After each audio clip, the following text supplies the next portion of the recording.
Dear Papa Dudut, magandang araw po Papa Dudut, tawagin niyo na lamang po ako sa pangalang Rosalie. 5 taon pa lamang ako nang maulila ako sa aking ama.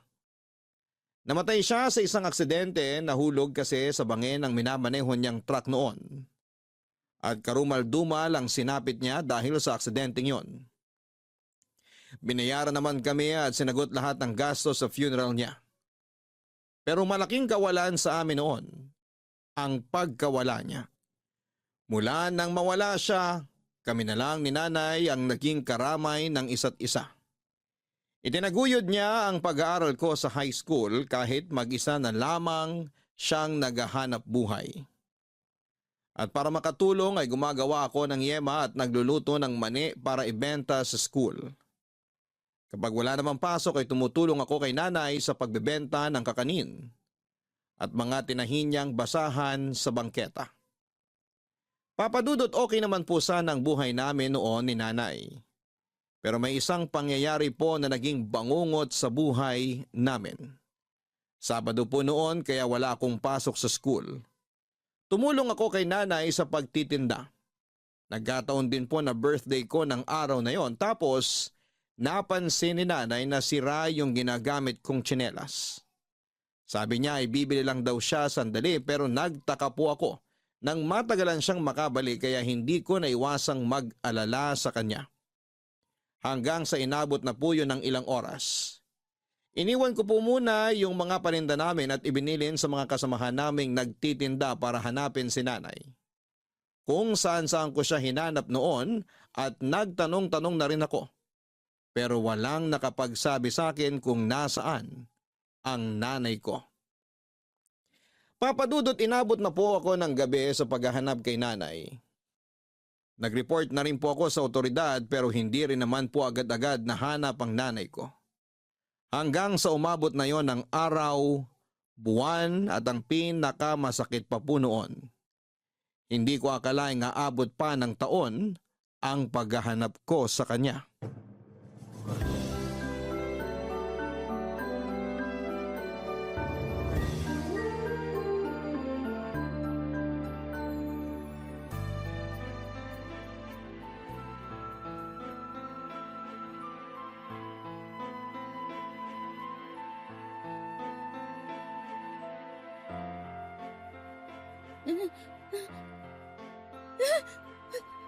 Han? Han, gising. Han? Rosalie, gising. Han! Kanina pa kita ginigising. Binabangungot ka. Si nanay! Napanaginipan ko na naman siya. Patay na raw si nanay.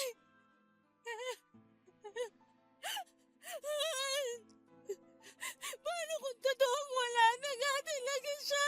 Shh! Huwag kang mag-isip ng ganyan. Buhay pa ang nanay mo. Okay? Magkikita kayo. Magtiwala lang tayo. Pero paano kung hindi ko na talaga siya mahanap? Shh! Tana. Miss ko na si nanay. 10 taon na nakalipas, Han. Huwag ka nang umiyak, Han. Napakatagal na nun. Mahanap ko pa ba talaga siya? Han, nagawa mong maghanap at hindi ka sumuko sa loob ng 10 taon. Ngayon pa ba? Alam ko, nasabi ko na nun hanggat hindi ko nakikita yung bangkay niya. Hindi ko iisiping wala na siya. Pero habang tumatagal, palala ng palala yung mga napapanaginipan ko tungkol sa kanya. Parang sasabog yung puso ko tuwing naiisip kong may masamang nangyari sa nanay ko. Alam ko kung gaano mo kamahal ang nanay mo. Kaya sana hindi ka muna sumuko. Ha? Nandito ako. Sasamahan kita. Tutulungan kita hanggang sa makita mo siya. Ay.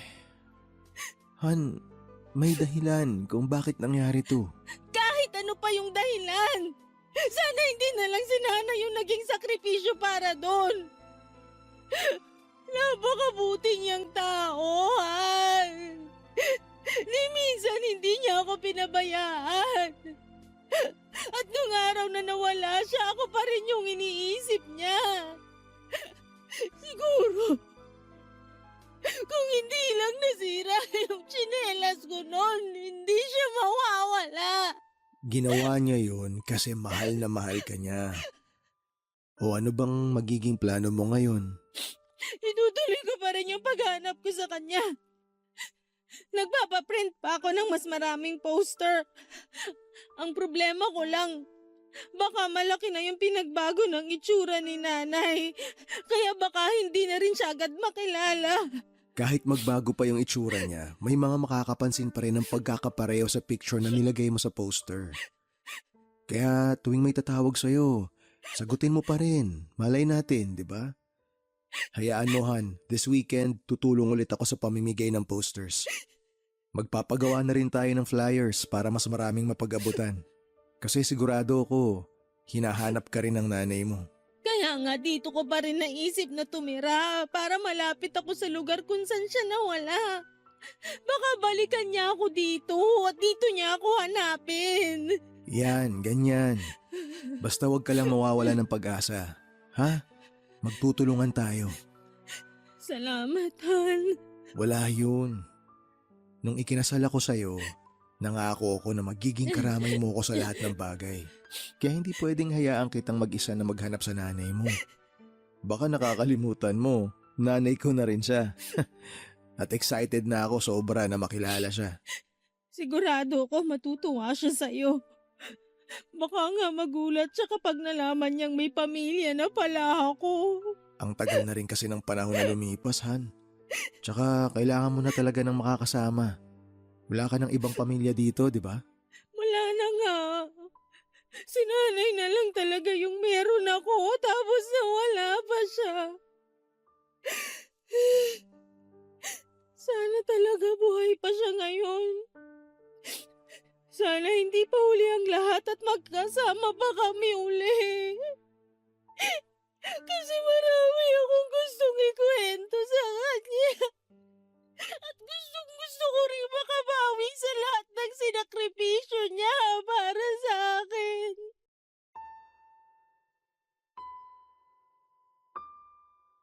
Papadudot 15 anyos pa lang ako nung nawala si nanay. At nung mag-isa na lamang ako sa buhay, kinailangan ko maghanap buhay para maituloy ang pag-aaral ko. Habang patuloy pa rin sa paghahanap sa kanya, pero dahil minor de edad pa ako ay nahirapan akong makahanap ng matinong trabaho. Kaya ang ginawa ko na lang noon ay pinagpatuloy ko ang pagtitinda sa bangketa. Pero nagagawa ko lang yon tuwing walang pasok sa school. Kapag may pasok naman ay pinagpupuyatan ko ang paggawa ng yema at pagluluto ng maning ibinibenta ko sa mga kaklase ko. Dahil nalaman ng mga kaklase ko na nawawala ang nanay ko, tinulungan nila ako sa pagbibenta. Kaya malaking bagay yon para sa akin. Hindi ko po alam noon kung kanino ako lalapit. Wala akong mahinga ng tulong at walang ibang dumadamay sa akin, kundi yung mga malalapit kong kaibigan. Pero tulad ko ay wala rin silang magawa para mas mapabilis ang paghahanap kay nanay. Noong panahong yun kasi papadudot ay wala pang Facebook o kahit na anong social media platforms na magagamit ko sana para mapabilis ang paghahanap sa nanay ko. Noong graduation ko nung high school ay hindi sana ako aakyat ng stage dahil wala akong kasamang magulang, pero sinamahan ako ng advisor ko.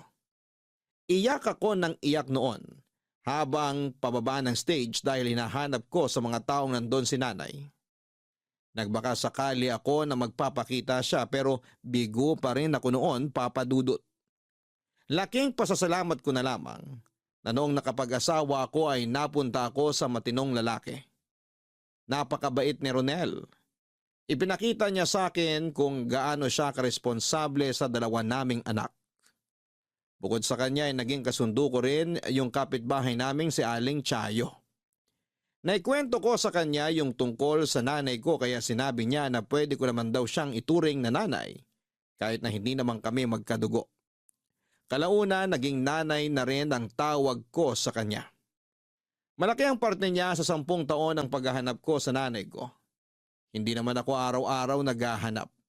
Naghihintay lamang kami ng tatawag sa number ko na nakalagay sa mga posters na idinidikit namin sa pampublikong lugar. Pero hindi ko akalaing aabot pala ng ganon katagal ang paghahanap ko.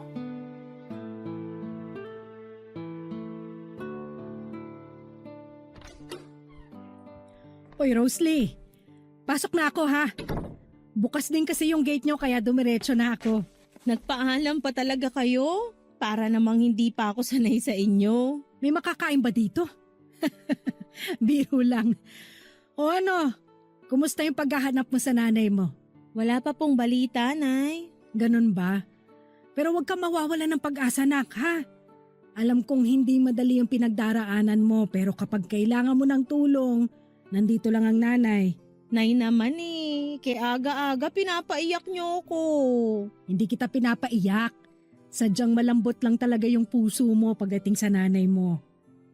Nga pala, nasan si Ronel? Pumasok po sa trabaho. Talaga? Kala ko birthday niya ngayon. Birthday niya nga po pero ayaw niya umabsent kaya hinayaan ko na lang. Sayang daw kasi yung sasahurin niya ngayon kung absent siya. Nako, napakasipag talaga ng asawa mong yun. Buti ka pa. Yung asawa ko nung ganun pa kalakas, napakatamad. Asang-asa sa akin. Palibhasa, may regular akong trabaho tapos siya pa extra-extra lang. Naitsayo talaga Matagal na pong namahinga yung asawa niyo. Sige kayo, mumultuhin kayo nun mamayang gabi. Tapos bigla kayong yayakapin habang natutulog. Ay nako, kahit multo niya hindi makakalapit sa akin. Hey, buti na lang talaga, hindi kami nagkaanak. Bakit naman po? Ayaw niyo po yun? May kasama sana kayo ngayon kung sakaling nagkaanak kayo. Ayoko magpalaki ng anak nang walang tumatayong ama. Kahit buhay pa yung asawa ko ngayon, hindi rin naman siya mararamdaman ng anak ko eh.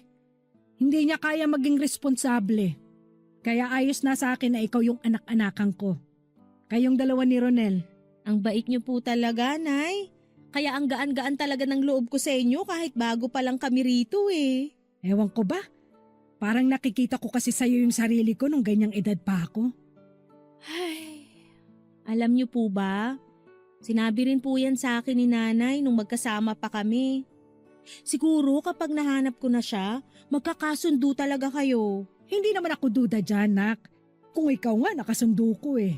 Siyempre kung ano ang puno, yun ang bunga. Kaya sigurado akong mabait talaga yung nanay mo. Kahit sa kwento ko pa lang siya nakilala. Pareho rin po kayong mahilig sa halaman. May green thumb po si Nanay. Kahit anong itanim niya nabubuhay. Nagtataka nga po ako dati kung paano niya nagagawang buhayin yung pinutol na sanga ng halaman. Samantalang ako, kulang na lang orasyonan ko yung tinatanim ko pero nabubulok lang po sa kadidilig ko. Ganyan ka sana palagi, nak. Po? Yung nakangiti ka. Gaya niyan. Nitong mga nakaraang araw kasi kitang-kita ko sa mga mata mo kung gaano ka kalungkot. Nagsimula na naman po kasi yung mga bangungot ko kaya nagkakaganon ako. Huwag mo nang masyadong isipin yung mga bangungot na yun. Hindi naman totoo yun eh. Sana nga po, Nay. Saan ka nga pala mamimigay ng flyer sa Sabado? Hindi ko pa po alam. Inaayos ko pa po kasi yung schedule namin ni Ronel. Gusto raw niya po kasing sumama. Ako pwede ba akong sumama? Oo naman po. Pero pwede po bang sa susunod na lang? Mas kailangan ko po sana yung tulong niyo sa anak namin eh. Wala po kasi kaming mapag-iwanan. Sus, yun lang ba? Walang problema. Kung saan ako makakatulong sa inyo, dun ako.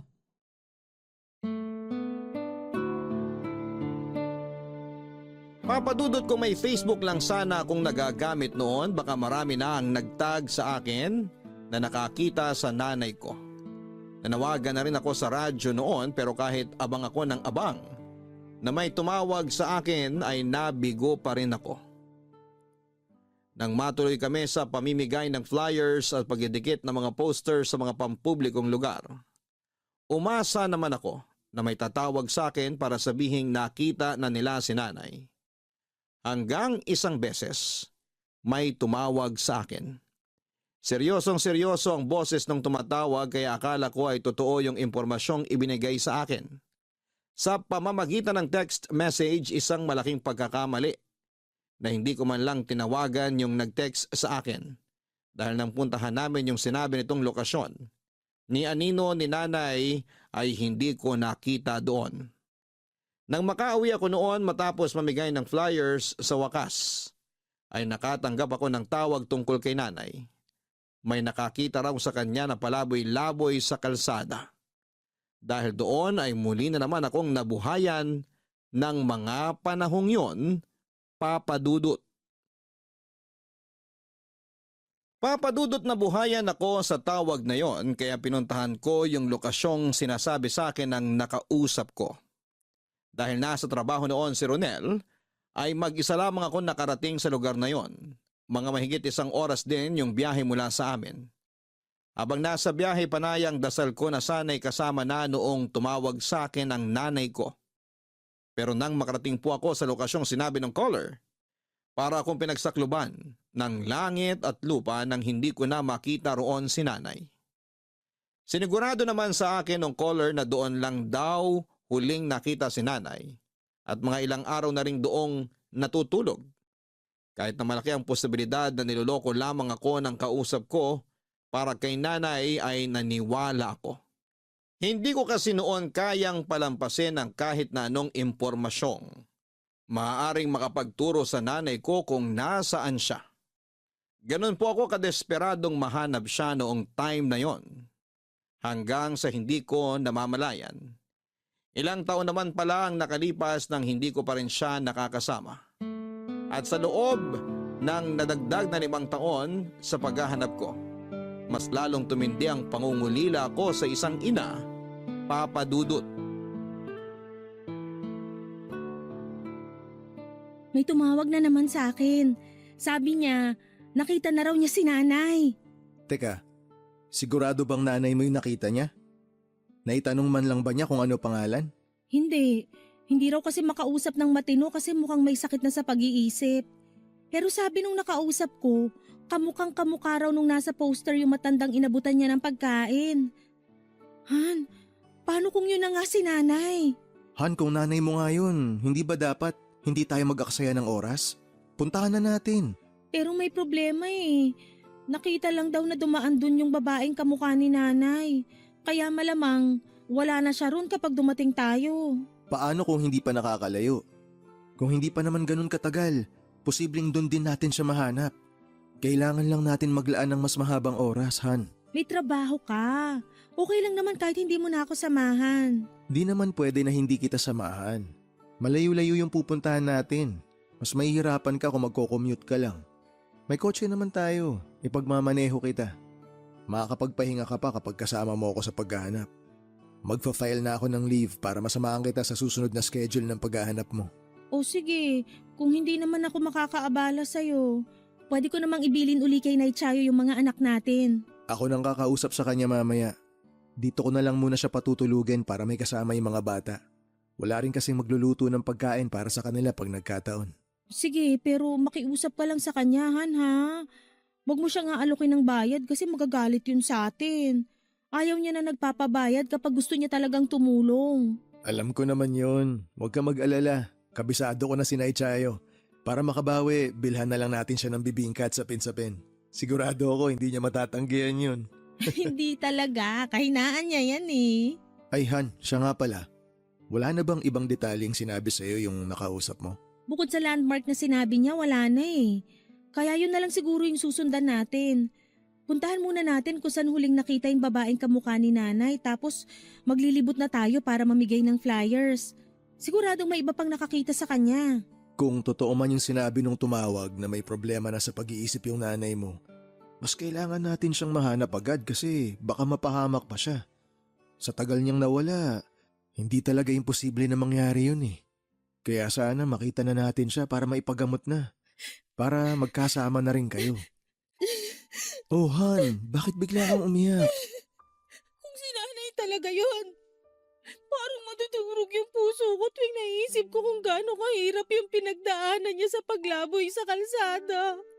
Baka ilang beses na siyang nagkasakit o baka hindi na siya nakakakain ng maayos.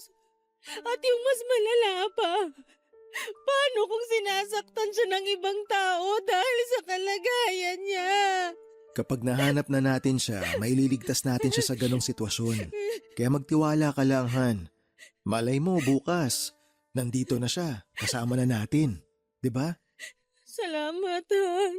Alam kong malaki na rin yung sinakripisyo mo para makatulong sa paghanap sa nanay ko. Alam ko kung ano yung mga pinagdadaanan mo. Ayoko nakikita kang tulala, malungkot. Kaya kung ano yung magagawa ko para mapasaya ka, gagawin ko. Tsaka ito lang yung nakikita kong paraan para magawa yun eh. Kaya sana, wag mong isiping napipilitan lang ako o nagsasawa na ako sa pagtulong sa'yo. Nanay natin yung hinahanap mo. Kaya sasamahan talaga kita kahit saan pa tayo mapunta.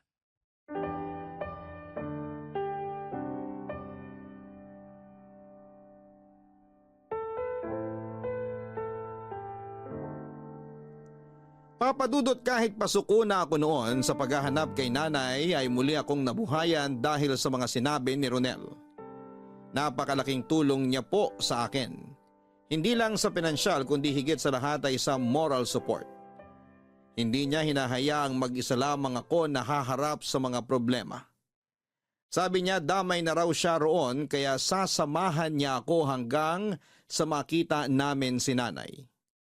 Doon ko naisip yung sinabi niya na may dahilan kung bakit nawala ang nanay ko at si Ronel yon. Hindi ko siya makikilala kung hindi ako namuhay ng mag-isa. Ibinigay siya sa akin ng Panginoon para magkaroon ako ng makakasama at hindi ko maramdaman na mag-isa na lamang ako sa buhay. Habang pinagpapatuloy namin noon ang paghahanap sa mismong lugar, kung saan ay nakita ng caller yung babaeng kamukha ni nanay, bigla na lamang nag-iba ang pakiramdam ko. Yun bang pakiramdam na parang bigla akong nabuhayan? Parang naramdaman ko noon na malapit na talaga kaming magkita at ginagamit ko yon para mas tibayan pa ang loob ko. Hindi nga ako nagkamali nang muli ako makatanggap ng tawag Papa Dudut. Pinaasa na naman tayo. Hanggang kailan ba ito mangyayari? Huwag ka na muna magalit. Hindi pa naman natin alam yung dahilan kung bakit hindi natuloy sa paikipagkita sa atin yung kausap mo eh. Nasasabi mo yan kasi hindi mo naman nanay yung nawawala at matagal nang hinahanap. Han, please, kumalma ka muna. Alam kong mahirap to para sa'yo pero kailangan muna nating malaman kung bakit hindi nagpakita sa atin yung tao. Hindi mo kasi naiintindihan eh. Awang-awa na ako sa nanay ko at gustong-gusto ko na siyang makita. Tapos may mga tao pa talaga na nagagawang paglaruan ako. Wala ba silang puso? Asang-asa ako nakasama na nung tao si nanay. Pero ano? Wala na naman tayong inabutan sa lugar na sinabi niya. Niloloko lang tayo. Sana hindi na lang tayo pumunta. Kung hindi tayo pumunta, paano kung totoo pala nakasama niya yung nanay mo? Ikaw na mismo nagsabi, Han. Hindi tayo pwedeng magsayang ng impormasyong binibigay sa atin. Kung mabiguman tayo o maloko, parte ng proseso yun. Mas masama kung hindi natin pinuntahan tapos nasayang yung pagkakataon na makita mo yung nanay mo. 'Di ba? Pero bakit ba lagi na lang tong nangyayari? Mararamdaman ko na parang malapit na kaming magkita tapos bigla na namang mawawala yung pag-asang yun tuwing nabibigo tayo. Alam mo ba yung pakiramdam na para na akong mababaliw kakaisip kay nanay?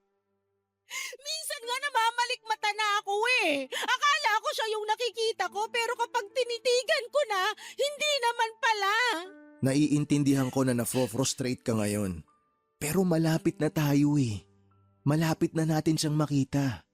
Mas may pag-asa na nga ngayon kesa noon. Ngayon pa ba tayo sa suko? Hindi naman ako susuko eh. Naiinis lang ako sa nangyayari. Normal lang na mainis. Pero sana hindi mas mangibabaw yung init ng ulo mo sa ganitong sitwasyon. Han, eto sasabihin ko sa iyo para handa yung kalooban mo. Baka mas maraming beses pa tayong mabigo. Sigurado sa dami ng tumatawag sa number na nilagay natin sa mga poster at flyer, marami tayong hindi mapupuntahan. Gusto ko munang magpahinga. Sige, mas mabuti pa nga na magpahinga ka na muna. Oh, okay ka lang? Nasusuka ako! Ano ba kasi yung amoy na yon?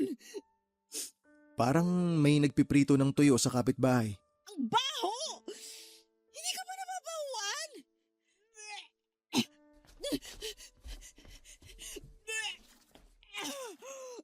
Han, gusto mo ng tubig? Oo, please. May nakain ka ba kanina kaya ka nagkakaganyan? Binabay lang naman kinain ko. Ay, eto, uminom ka muna.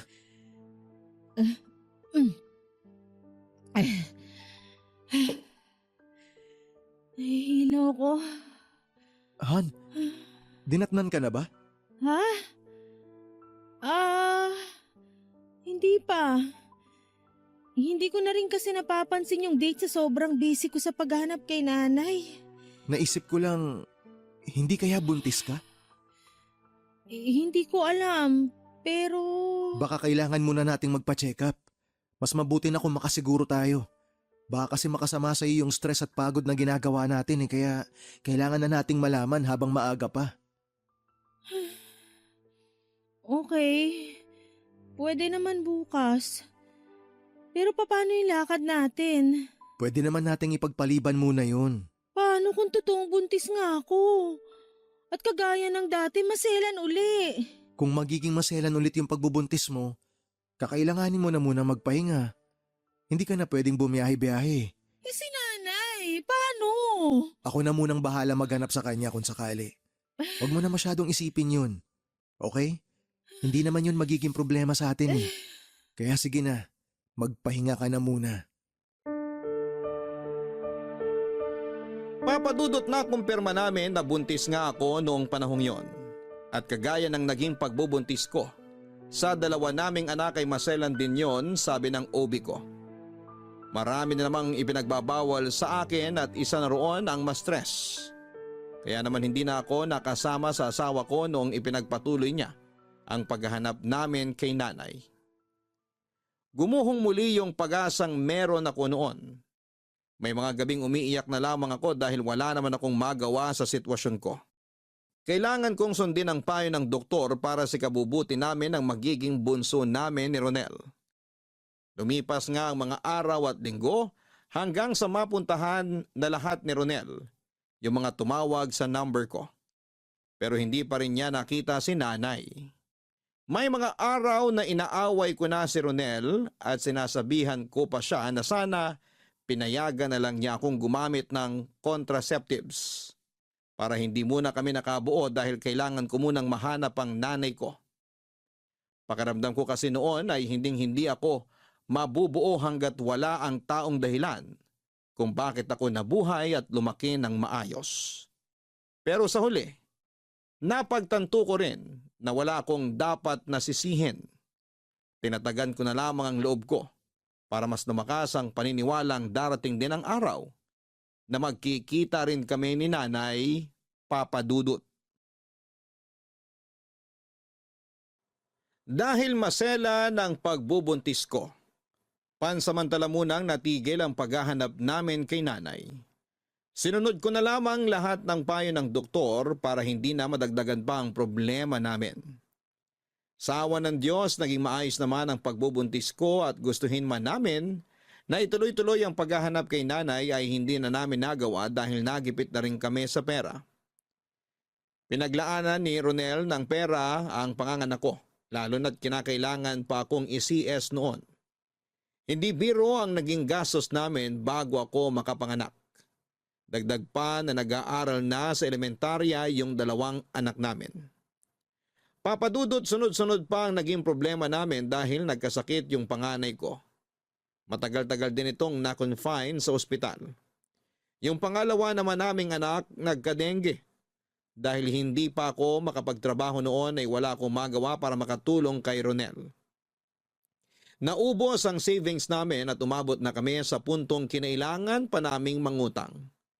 Nang makapanganak ako, sinabi ko kay Ronel na gusto ko nang makabalik agad sa trabaho ko para makatulong sa kanya. Hindi siya pumayag noon dahil kaya pa naman daw niyang magtrabaho para sa amin.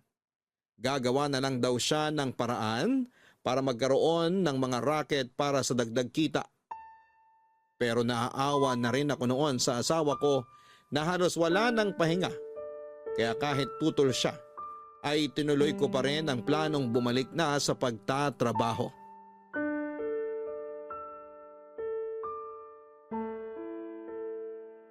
Han, ano to? Bakit nag-aasikaso ka ng requirements? Maghahanap ka ng trabaho? Han, huwag ka namang magalit agad. Gusto ko lang talagang makatulong sa'yo. Hayaan mo na ako, please. Paano yung bunso natin? Sino mag-aalaga sa kanya? Tsaka alam mo naman nagbe-breastfeed ka, di ba? Paano mo gagawin yun kung magtatrabaho ka uli? Pasensya ka na kung hindi ko agad nasabi sa'yo. Pero naisip ko kasing paalagaan na lang muna yung bunso natin. Ano, kukuha tayo ng taga-alaga? Eh di gastos din yun. Han, mag-isip ka naman ng maayos. Nag-iisip naman ako ng maayos Ang ibig ko lang naman kasing sabihin, kukuha tayo ng taga-alaga ni Bunso para makakilos ako. Kakayanin ko pa namang i-cover ng sweldo ko yung bayad sa taga-alaga kung sakali. Masyado pang bata yung anak natin para paalagaan sa ibang tao. Hindi ba pwedeng tsaka ka nalang bumalik sa pagtatrabaho kapag malaki-laki na siya? Han naman, habang hinihintay natin siyang lumaki, lumalaki rin yung gastos natin. Alam ko naman na masipag ka at madiskarte. Alam ko rin na kaya mong gawan ng paraan lahat. Pero nag-aalala rin ako sa'yo. Ayokong abusuhin mo yung katawan mo sa kakatrabaho kung pwede naman kitang tulungan. Hindi ako mapapakali rito kung nakikita kitang nahihirapan samantalang may pwede rin naman akong gawin. Ay, pag-isipan mo muna ng mabuti ang desisyon mo. Kung ako yung inaalala mo, kayang-kaya ko pa. May inaalok na racket sa akin yung katrabaho ko. Pag-uusapan namin bukas para may dagdag income ako. Yung isa ko namang katrabaho, nagbukas ng tindahan niya. Kung gusto ko raw, pwede niya akong kuning kasosyo ron. Ang daming paraan para hindi ka muna magtrabaho. Naiintindihan ko naman yung gusto mong mangyari. Pero hindi ko lang kasi kayang hayaan na mag-isa ka lang magtataguyod sa pamilyang to. Dapat pareho tayo. Isa pa, kakailanganin ko rin ng pera para makaipon uli ng budget sa paghahanap kay nanay. Nanay? Nanay na naman? Anong nanay na naman? Nanay ko yun. Nanay ko na nawawala at hindi ko pa rin alam kung buhay pa siya ngayon. Sa tono mo, parang ayaw mo nang hanapin ko yung nanay ko Samantalang noon ikaw pa yung nagtutulak sa akin na wag mo nang sumuko. Sorry Han, pasensya ka na. Naisip ko lang kasi na baka pwedeng tsaka na natin ituloy yung paghahanap sa kanya kapag nakaluwag-luwag na tayo. Kaya nga gusto kong magtrabaho, di ba? Para mas mabilis tayong makaluwag-luwag sa mga gastusin. Pero ikaw naman tong may ayaw. Baka naman pwedeng yung anak muna natin yung isipin natin ngayon. Kasi kung buhay pa yung nanay mo, hindi ba dapat matagal na natin siyang nahanap? 15 years na yung lumipas, baka nakakalimutan mo. So anong gusto mong sabihin? Nakalimutan ko na lang yung nanay ko? Buhay pa siya! Nararamdaman kong buhay pa siya kaya hindi pa ako susuko! Hindi nga niya ako sinukuan noon kahit na mag-isa lang niya akong tinaguyod Tapos ngayon, susukuan ko yung paghahanap sa kanya? Sigurado akong hinahanap rin ako ng nanay ko at gustong-gusto niya akong makita. Hindi mo ba naiisip kung gaano kasakit sa parte niya kung pinabayaan ko na lang siya? Han, sorry. Sorry talaga. Pasensya ka na sa mga nasabi ko. Saka na tayo mag-usap kapag maayos ka na mag-isip.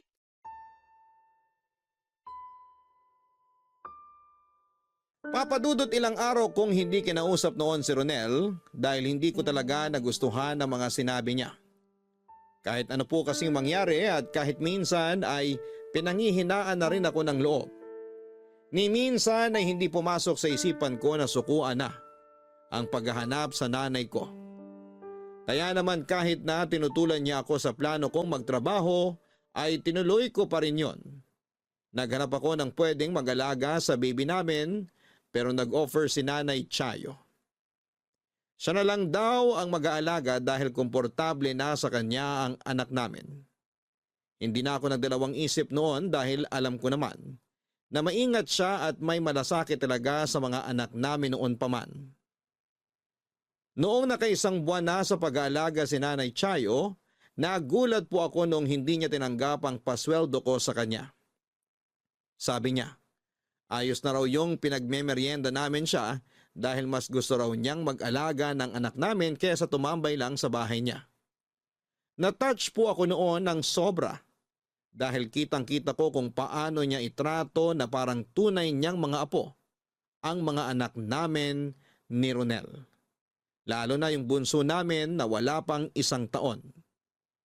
Papadudot kalaunan ay nagkaayos na rin naman kami ni Ronel. Matapos yon tuwing weekend ay tinutuloy na namin ang paghahanap kay nanay. Habang nasa biyahe kami noon para puntahan yung tumawag sa akin, may isa pang tumawag na taga-kabilang bayan lang at sinabing nakita niya raw ang nanay ko. Hindi ko may paliwanag ang kabang nararamdaman ko noon. Parang bigla na naman akong nabuhayan. Pero sa pagkakataong yon ay mas malakas ang kutob ko na si nanay na yung makikita ko. Han, wag na muna kaya tayong tumuloy dun sa pupuntahan natin. Ha? Akala ko ba gusto mo na mahanap nanay mo? Yung tumawag sa akin, sabi niya nakita niya si nanay. Malapit lang dito, sa kabilang bayan lang. 1 barangay na lang dadaanan natin, nandun na tayo. Alam mo, Han, iba yung pakiramdam ko ngayon eh. Malakas ang kutob ko na si nanay na yung nakita nung tumawag sa akin. Kaya please, puntahan na natin. Okay, sige. Kung sakali man na niloloko ka lang nun, konting oras lang naman tayo maaabala. Sigurado kung hindi siya kagaya ng ibang nagtitrip lang. Nakuha niya lahat ng description ni nanay. Tsaka may tinext ako sa kanya para makasiguro kung si nanay nga yun. Anong sinabi mo sa kanya? Sabi ko, pakitingnan yung braso ng matandang kasama niya. May malaking balat kasi si nanay sa braso niya eh. Baka naman nag-imbento lang yung kausap mo na may nakita siya kahit wala. Hindi ko sinabi na balat yung nasa kaliwang braso ni nanay.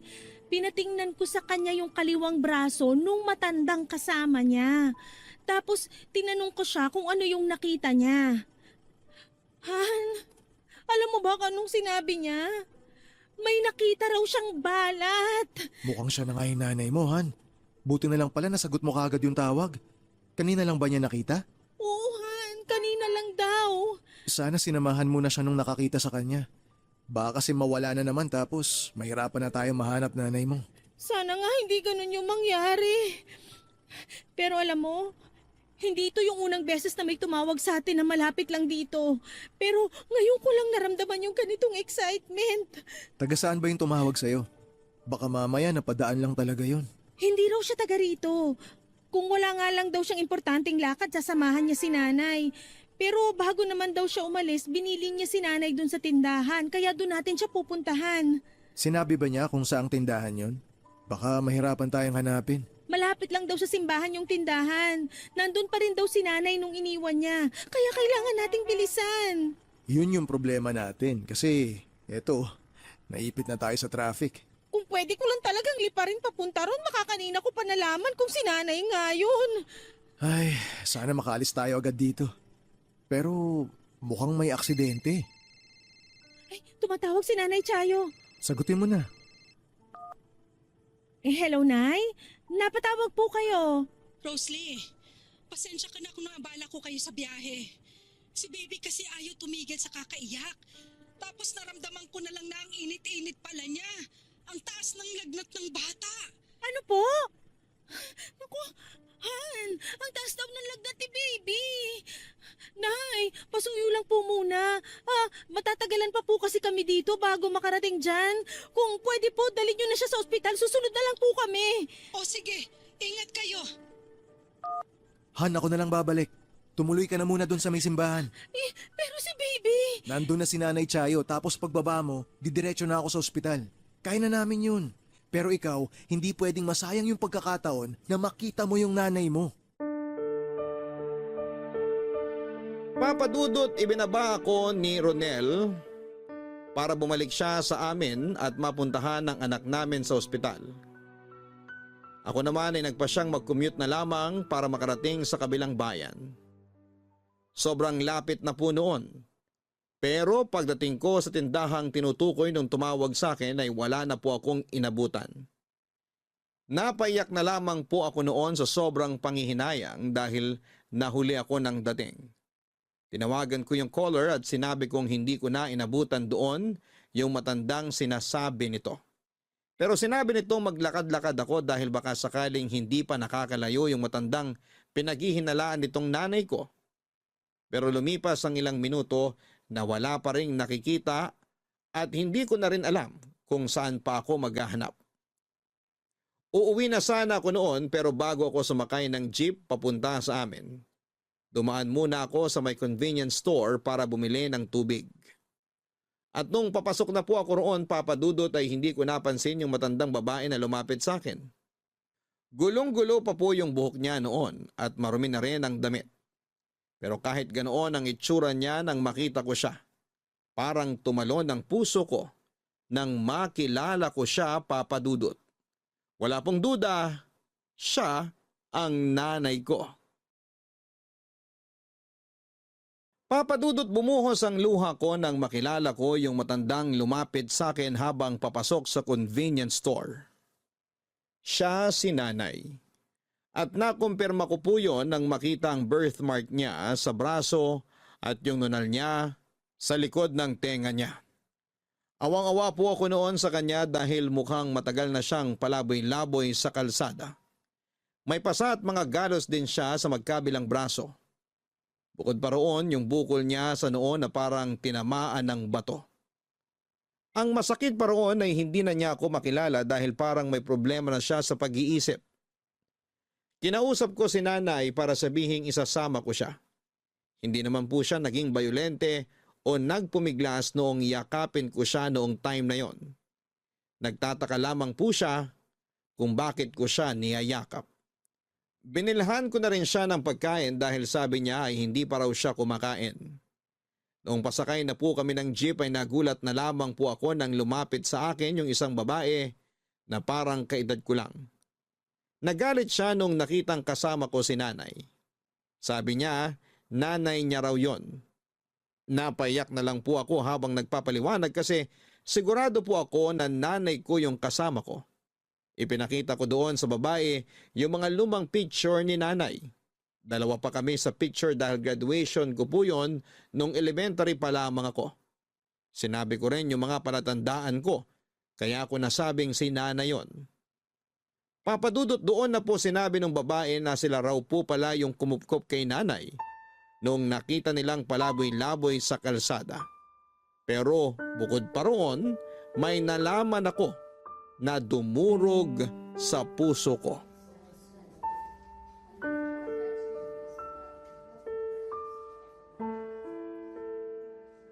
Kumusta si nanay?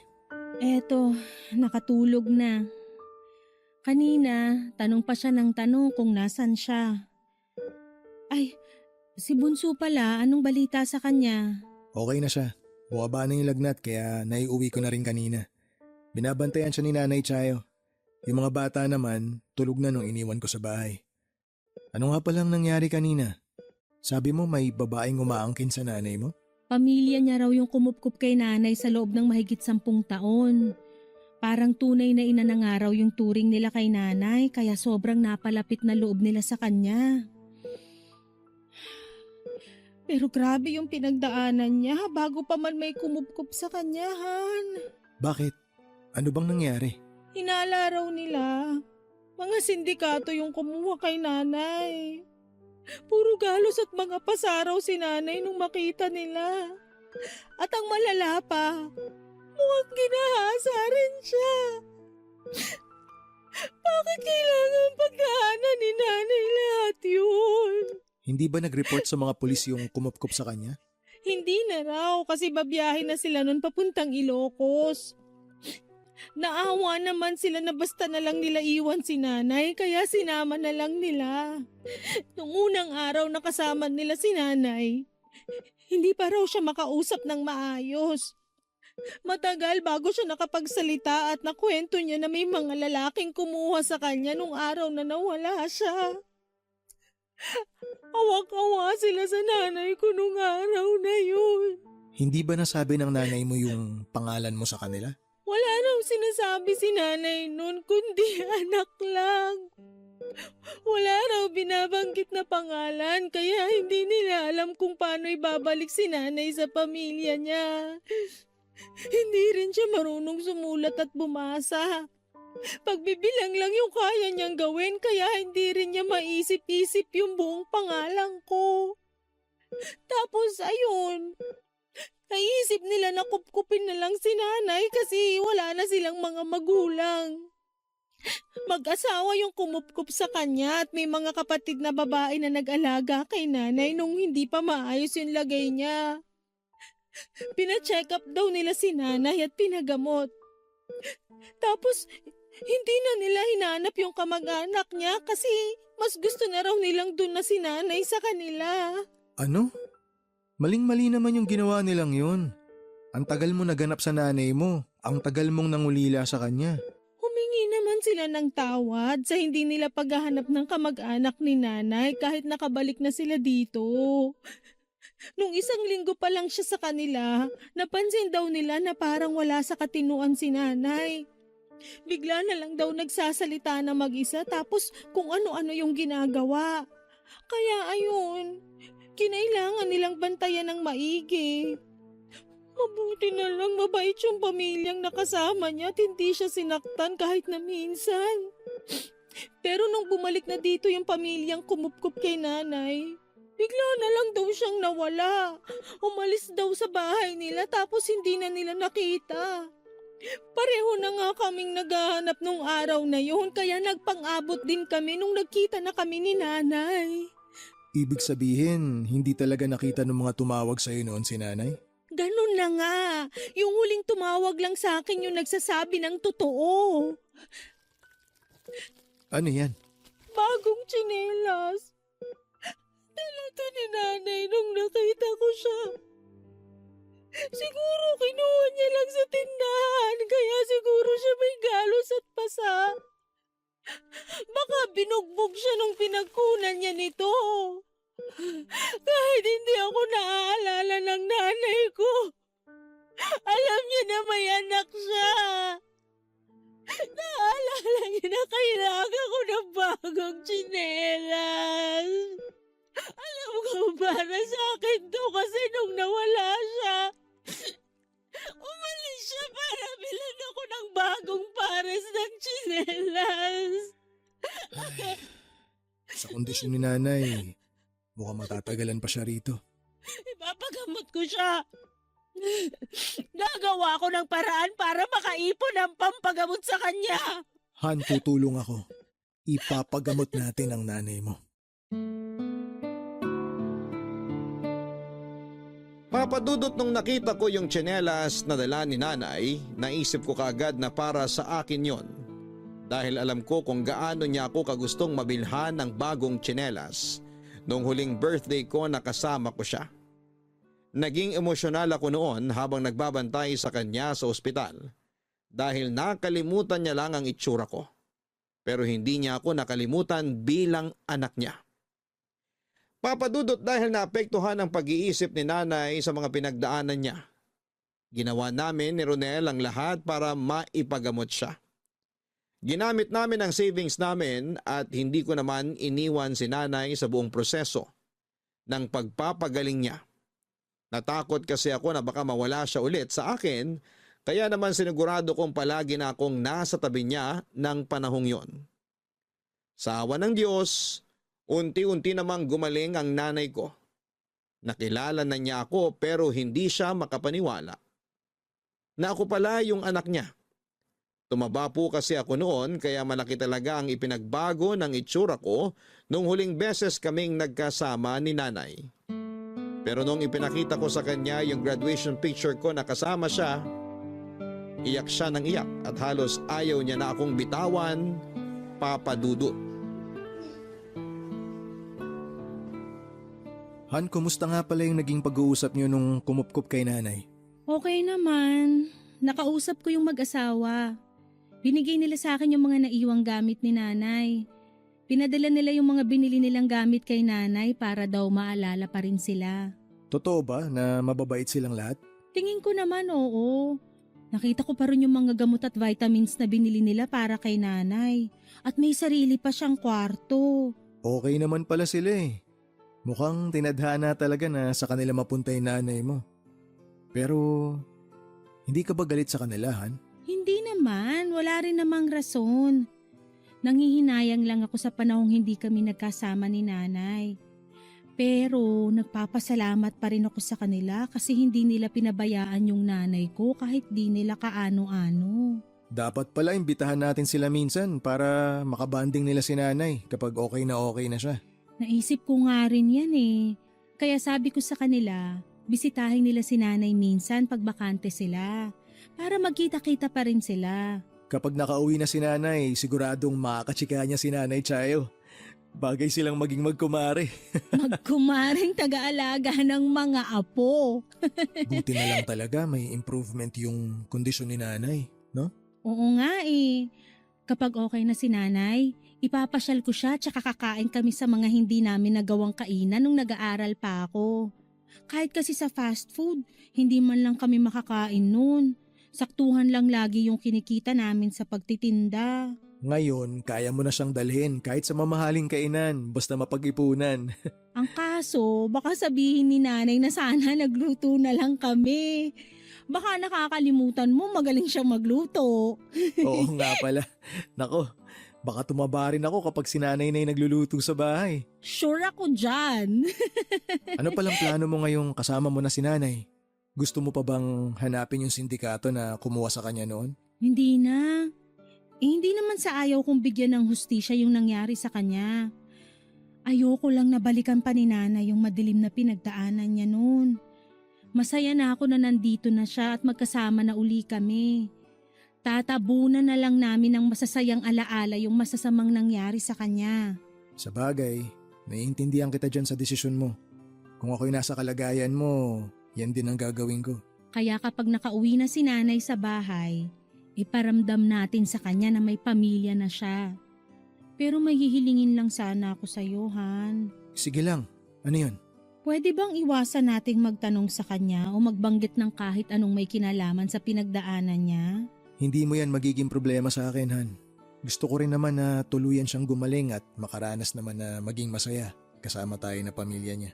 Ang swerte ko talaga sa'yo. Mas maswerte ako. Kasi mabuting tao yun na pangasawa ko. Kaya pasensya ka na talaga kung naisip ko noon na iisang tabi mo muna yung paghahanap sa nanay mo, ha.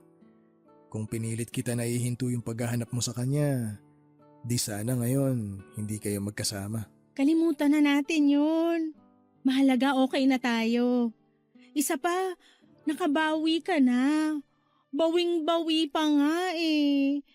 Kasi hindi sana kami magkikita ni nanay kung hindi mo ko kinumbinsi na ikaw na lang yung susunod sa ospital para kay Bunso. Kaya salamat, Han. Hindi ko pagsisisihan na sa'yo ko nagpakasal.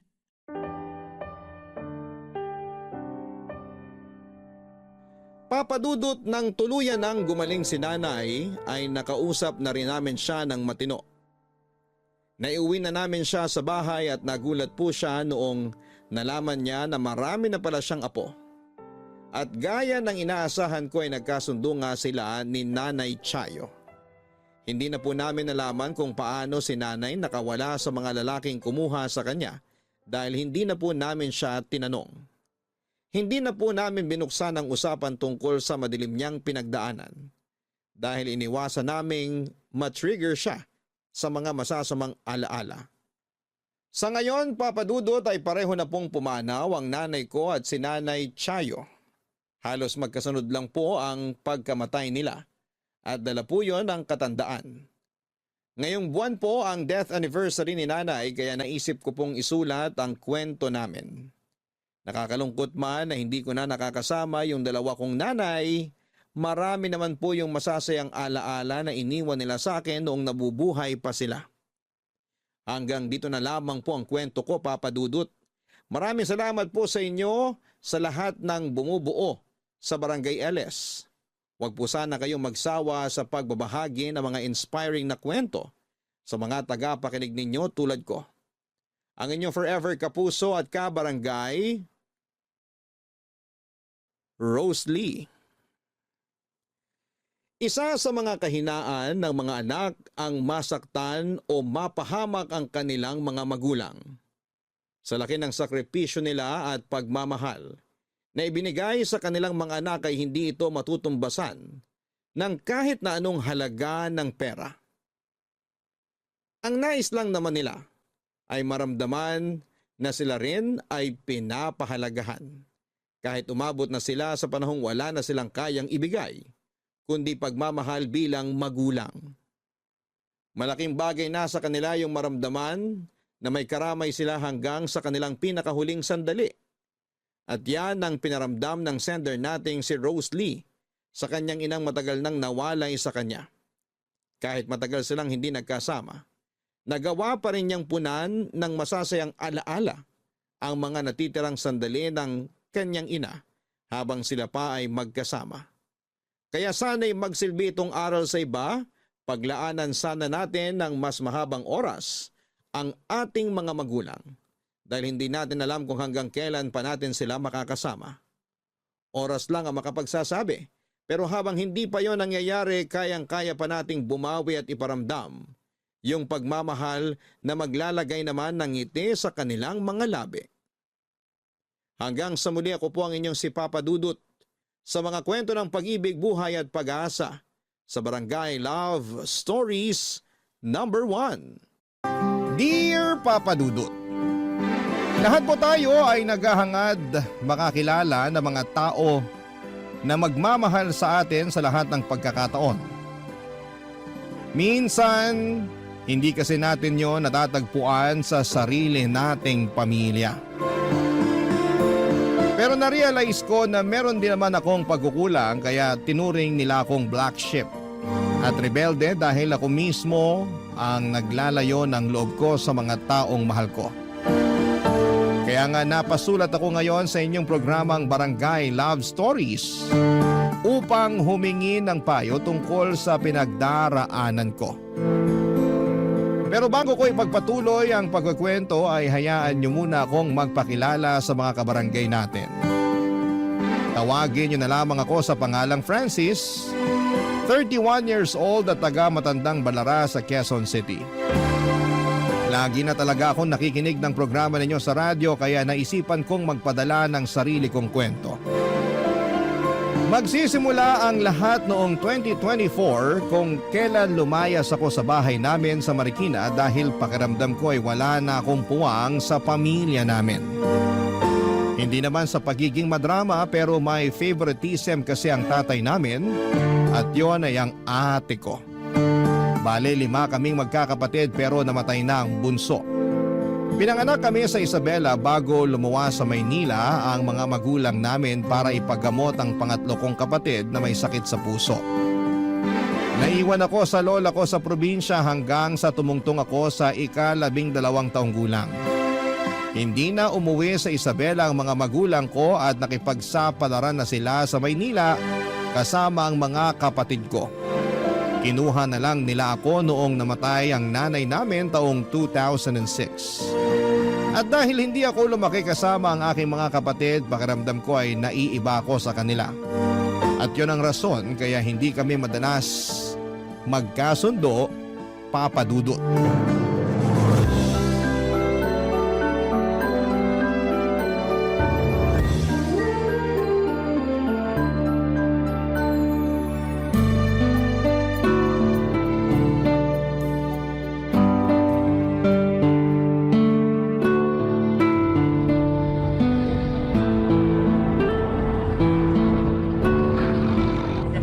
Nang dahil lang sa hindi kayo sama-samang lumaki? Rason na yon para hindi ka nila tratuhing kapatid? Kapatid naman trato nila sa akin, pero palagi pa rin kami nag-aaway. Akala ko normal lang yun kasi mga bata pa naman kami noon. Pero hanggang ngayon pala na tumanda na lang kami, hindi pa rin kami magkasundo. Grabe naman kasi yung ate mo kung umasta. Akala mo kung sinong reyna sa bahay niyo. Oo, tapos lagi rin siya kinakampihan ng tatay namin.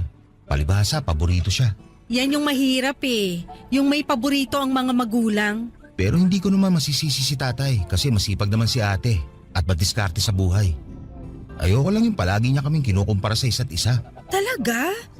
Ginagawa niya yun? Oo, madalas niyang sabihin bakit hindi ko raw tularan si ate na ganito, ganyan. Para naman umasenso rin ako sa buhay. Sa hindi ko nga kayang ginagawa ni ate. Alangan naman pilitin ko sarili ko, hindi ba? Tama rin naman. Mahirap yung pinipilit mo sarili mo sa isang bagay na ayaw mo. Hindi lang sa ayaw pero hindi ko rin kasi kaya. Matalino kasi yung ate ko kaya siguro lumaki rin yung ulo. Wala namang tao na ipinanganak na bobo. Talaga? Oo. Baka naman sinasabi mo lang yan para mapagana ng loob ko ha? Ha? Hindi ah. Tsaka bakit ko naman sasabihin yun? Baka kasi naawa ka sa akin. Sa bagay, sa bahay namin laging sinasabi ni tatay na mahina raw ulo ko. Pulpul at walang alam. Na kahit sa edad kong to parang hindi pa raw ako nagmamature. Siyempre, kukumpara na naman niya ako kay ate o sa iba ko pang nakababatang kapatid. Ay, nakakasawa na. Una sa lahat, hindi ko sinabi yon kasi naaawa ko sa'yo. In fact, tingin ko nga sa'yo matalino eh. Kasi alam na alam mo yung ginagawa mo rito sa kainang pinagtatrabahuhan mo. Yung totoo, pag nakikita kita, hindi ko mapigilang humanga sa'yo. Ha? Humanga ka sa akin? Oo! Simple lang naman ang ginagawa ko. Maglinis ng maruming mesa, maglampaso ng sahig, kumuha ng order ng mga tao at mag-serve. Yun lang naman trabaho ko rito.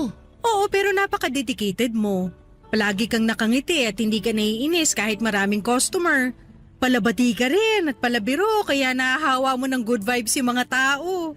Ganun ba? Salamat kasi napansin mo yan. Oo naman, kaya nga lagi na ako ritong kumakain para makita ka. Salamat. Walang anuman. Kaya kung ako sa'yo, wag mong isipin na bobo ka, pulpol o kung ano pang masakit na salita na sinasabi sa'yo ng tatay at ate mo kasi hindi ka ganun. Sabi ko nga, walang tao na pinanganak na bobo. Kung totoo yan, bakit nahihirapan akong gawin ng isang bagay na nagagawa ng maayos ni ate? Siyempre, dun siya magaling pero ikaw, magaling ka rin naman sa ibang mga bagay. Parang hindi naman may pagmamalaki yung mga bagay kung saan ako magaling. Bakit? Magaling bang maglinis ng bahay ate mo katulad mo? Hindi, ako tagalinis sa amin Oh, kita mo na? Diyan pa lang lamang ka na sa kanya. Basta hindi lahat ng bagay alam ng ate mo. May alam ka na hindi niya alam kaya puntos na yon para sa'yo. Kuha ko na. Kaya sinabi mo na walang tao na pinapanganak na bobo kasi lahat tayo may sarili-sariling kakayahan na wala sa iba. Correct ka dyan. Salamat kasi medyo gumaan yung pakiramdam ko. Walang kaso yun, no? Tsaka hindi naman kita masisisi kung ganyan ang nararamdaman mo. Kasalanan din niya ng tatay niyo kasi may paborito siya sa mga anak niya. Mali yun. Dahil dapat pantay-pantay ang pagmamahal ng mga magulang natin sa atin. Kaya nga pero hayaan mo na. Kasi wala na naman ako sa poder nila. Kahit na malungkot mag-isa masarap din sa pakiramdam kasi hindi nakukurta isip ko. Hindi ko naririnig mga sermon ni tatay. Nakaka-relate ako dyan. Sabihin na lang natin na hindi ako paborito ng nanay ko. May paborito rin nanay mo? Oo, pero bunso naman namin. Special child kasi, pero sama naman ang ugali. Lagi kong nang sinasabihan na kulang-kulang siya. Uy, sobra naman yun. Masyado kasing pabebe, nakakapikon. Kaya para iwas warla kami ng nanay ko, ako na yung nag-adjust. Umalis ako sa amin. Siguro mga 26 years old ako noon. Ayun, masaya naman. Tulad mo, naging panatag ang kalooban ko ng husto. Papadudot, regular customer namin si Shirley. Kung i-describe ko siya ay masasabi kong may katabaan siya pero maganda naman at makinis ang balat. Sabi ng iba kong katrabaho ay matagal na raw siyang kumakain sa kainang pinapasukan ko pero lalong dumalas daw noong dumating ako. Ewan. Sa isip-isip ko baka gusto niya ako o ano. Hindi naman sa pagbubuhat ng sariling bangko pero may itsura naman kasi ako. Maala Miguel Tan Felix ang datingan ko. Kaya naman nakailang girlfriend na rin ako pero lahat ay walang nagtatagal. Siguro'y malas lang talaga ako sa pag-ibig pero hindi ko naman yon masyadong dinadamdam. Para sa akin, tuloy ang ikot ng mundo, may karelasyon man o wala. Nagpatuloy ang pagiging malapit namin ni Shirley sa isa't isa hanggang sa umamin siyang nagugustuhan na nga niya ako. Siyempre pakiramdam ko, ako na yung pinakagwapong lalaki sa buong mundo. Kinilig ako pero hindi ko pinahalata, Papa Dudut. Kung tatanungin ninyo ako hindi rin naman mahirap magustuhan si Shirley kasi mabait siya. Malalahanin at malumanay magsalita. Mas matanda lang siya sa akin ng 2 taon at may 3 taong gulang na anak na sa ex-partner niya pero wala namang kaso yon. Aaminin ko na nung nakilala ko siya ay hindi lang ako nagkaroon ng kaibigan kundi nagkaroon din ako ng kakampi. Hindi nagtagal ay niligawan ko siya at naging kami, Papa Dudut. Tapos ewan ko ba kung ano ang sumapi sa akin kasi pinakilala ko siya sa tatay at mga kapatid ko 2 buwan matapos kong lumayas sa bahay namin. Bagay na sana ay hindi ko na lang pala ginawa dahil sa naging resulta, Papa Dudut.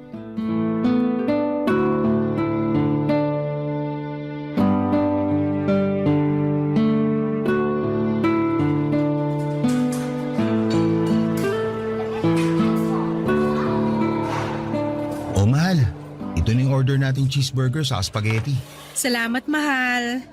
Sakto, nagkikrave ako dyan. Dito ako sa tapat mo uupo para magkaharap tayo. Yan, grabe. Nakaupo na rin. Nangawit binti ko doon sa pila. Tagal umusad eh. Ewan ko ba kung bakit parang naging mabagal ang service nila rito. Kaya nga fast food tapos napakabagal naman. Kulang yata sila sa tao kaya ganun. Sana mag-improve na sila kasi 2024 na. Kung hindi sila magbabago, mapag-iiwanan sila. Alam mo kung ano nag-i-improve sa kanila? Ano? Yung presyo ng produkto nila. Ay, sinabi mo pa. Habang tumatagal, mas nagmamahal tapos kumakaunti naman yung serving. Nakakaewan. Buti pa, wag na natin problemahin yun. Kain na lang tayo. Gutom na ako eh. Mabuti pa nga. Kanina ko pag gustong kainin tong burger eh. Tara, kain na tayo. Sige lang. Grabe, amoy pa lang. Nakakasatisfy na. Oo nga. Nagustuhan ko rin tong spaghetti nila. Nung nakaraang araw kasi, ang tabang na hindi ko maintindihan. Talaga? Baka malas ka lang. Baka nga. Maiba tayo, mahal.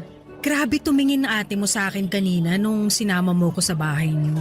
Parang hinusgahan na niya ang buong pagkatao ko nung pinakilala mo kong jowa. Nakakaloka. Ah, yun ba? Pasensya ka na sa ate ko. Kilala kasi yun sa amin na laging matalim kung tumingin. Pero napansin ko nga na grabe siya makatingin nung sinabi ko may anak ka na. Alam ko iniisip nun. Napakawala akong babae. Na malandi ako Huwag kasi... mo sabihin yan dahil hindi totoo yan. Hindi ka pa kawalang babae o malandi. Hindi mo naman kasalanan na hindi kayo naging maayos tong tatay ng anak mo eh. Saka mabuti nga hindi mo pinabayaan yung anak mo.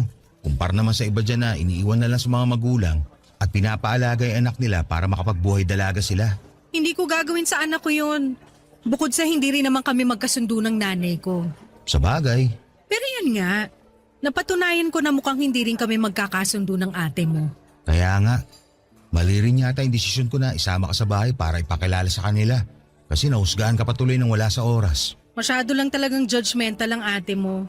Di ba sabi mo may ugali talaga yun? Oo, kaya nga hindi kami magkasundo eh. Masyado kasing mataas tingin nun sa sarili niya. Nakakalungkot lang kasi gusto lang naman kita mapakilala sa kanila. Gets ko naman pero siguro ayos na yung isang beses na dinala mo ko sa inyo. Ayoko kasi nung nakikipagplastikan ako sa tao kaya mas mabuti nang hindi na lang ulit kami magkita-kita. Saka dapat masanay na ako sa pamilya ko. Ako nga hinusgahan nila, ibang tao pa kaya. Sila na ang may problema, labas ka na dun. Alam mo, feeling ko inggit sila sa'yo, lalo na yung ate mo. Talaga? Bakit naman? Kasi sabi mo nga hanggang ngayon, responsibilidad niya pa rin yung tatay niyo tsaka pamilya niyo. Eh ikaw, sa'yo lang ang sweldo mo tapos malaya ka pang nagagawa yung gusto mo. Akin nga lang yung sweldo ko pero lagi pa rin ako nasasaid. Lalo na pagbayar ng nirerentahan kong kwarto. Hindi na nga kagandahan, mahal pa ang upa. Wala na talagang mura sa mundo. Ikaw na lang yung mapapamura eh. What if tumira ka na lang kasama namin ng anak ko? Ha? Para magsama na tayo. Tapos makakatipid ka pa sa upa kasi share na tayo sa bahay. Sige na, pumayag ka na. Uso na rin naman yung nagli-live-in ngayon, tsaka para lagi tayong magkasama. Siguro, sabik na sabik ka sa akin lagi, no? Paano mo nalaman? Siyempre, ikaw unang umamin na gusto mo na ako tapos ngayon niyayaya mo na ako makipag-live-in sa'yo. Magpapabebe pa ba ako sa edad kong to? Tsaka, akala ko halata mo na na-crush kita eh. Kaya nga lagi akong kumakain doon sa pinagtatrabahuhan mong kainan para makita kita eh. Sa totoo lang, matagal ko naman ang napuna na kursunada mo ako. Ayoko lang pangunahan ka. Baka kasi isipin mo masyado akong filingero. Ewan ko sa'yo, pero sige na. Pumayag ka ng tumira sa inuupahan ko para lagi na tayong makapag-ano. Anong ano? Alam mo na yun.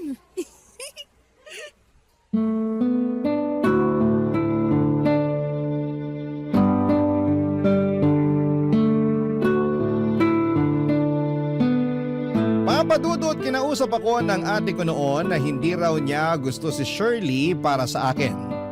Noong tanungin ko kung bakit ay hindi naman siya nakaime kaya inisip ko na lamang na baka naiinggit lang siya sa akin dahil wala pa siyang jowa. Samantalang ako ay in a relationship na. Tama. Ganon nga ang dahilan kaya hindi rin niya masyadong wini-welcome sa bahay namin ang girlfriend ko. Kaya hindi niyo ako masisisi kung sumama ang loob ko sa kanya. Maayos naman ang trato ng iba kong mga kapatid kay Shirley pero mahalata na hindi sila ganon kasaya. Pati na rin ang tatay namin matapos nga nilang malaman na mas matanda sa akin si Shirley at may anak na. Kaya nga noong sinabi ng jowa ko na mag-live-in na kami ay kinabahan talaga ako noong una, papadudot. Hindi dahil takot akong makisama sa kanya at sa anak niya kundi dahil na-excite ako. Ilang buwan na rin naman akong mag-isa sa maliit na kwarto na nirerentahan ko. At aminado ako na malungkot kaya nga mas gusto ko na lang noong pumasok sa trabaho. Pero dahil makikisama na ako kay Shirley at sa anak niya ay hindi ko mapigilang mabuhayan ang loob. At maging masaya dahil sa wakas ay magkakaroon na ako ng instant na pamilya, papadudot. Barangay Love Stories. Barangay Love Stories. Papadudot, nagtatrabaho sa opisina si Shirley at kumikita naman ng disente. Nung hindi pa ako lumilipat sa apartment na nirerentahan niya ay kasama niya roon ang pinsan niyang babae na binabayaran niya para magbantay at mag-alaga sa anak niya. Pero nagpaalam na ito sa kanya na uuwi na sa kanila sa Baguio para mag-aral kaya namroblema si Shirley kung sino ang magbabantay sa kanyang anak. At dahil magkasama na nga kami sa bahay ay nagkasundo kami na ako na ang tatayong tatay ng anak niya at mag-aalaga dito. Para magawa yon ay nag-resign ako sa pinagtatrabahuan ko nang magampanan ang tungkulin ko bilang tatay sa anak ni Shirley na itinuring ko na ring parang tunay na anak. Nagkasundo kami ng jowa ko na siya na ang bahala sa lahat ng mga gastusin namin basta alagaan at bantayan ko lang ang anak niya. At kahit na wala naman akong karanasan sa pag-aalaga ng bata ay pumayag pa rin ako sa gustong mangyari ng kinakasama ko. Kaso ang hirap palang mag-alaga ng bata. Hindi biro dahil mas nakakapagod pa yon kesa sa dati kong trabaho, papadudot.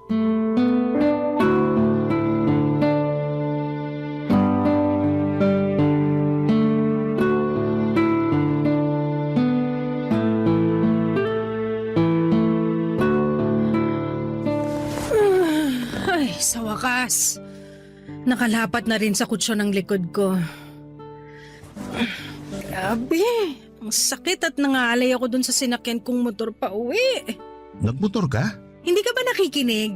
Kasasabi ko lang, di ba? Sorry na pero di ba usapan natin hindi ka na magmumotor kasi delikado? Oo, pero no choice ako kasi wala na akong masakyan kanina. Nagkataon kasi na may transport strike kaya kaunti lang bumiyahe. Kesa naman hindi ako makauwi. Di nag-book na lang ako ng motor. Bakit di na lang kotse binook mo? Ayoko kasi masyadong mahal tsaka nagtitipid ako ngayon. Ang taas ng bill natin sa kuryente. Ano bang ginagawa niyo rito ng anak ko? Ha? Nanonood ng TV. Maghapon? Oo, Huhulaan ko. Nakabukas pa ang aircon, no? oo eh. Init kasi lalo na pagtanghali. Di ba, usapan papatayin mo ang aircon pag araw? Di ba kasasabi ko lang na mainit pag tanghali? Gusto mo yata matuyuan ng pawis yung anak mo eh. Kahit umaga pa lang mainit na. Ano magagawa namin? Oh, tapos sinabayan nyo pa ng maghapong panonood ng TV. Sa pagkakaalam ko hindi naman mahilig sa TV ang anak ko. Baka naman ikaw lang talaga ang nanonood Ano naman kung ako? Di nagkaalaman din. Yun lang naman yung libangan ko kasi kinukuha ng anak mo yung cellphone ko para manood ng kung ano-ano sa Facebook. Hinahayaan mo lang manood ng kung ano-ano sa Facebook yung anak ko? Aba, paano pag nakapanood yan ng bayolente tsaka nagmumura doon?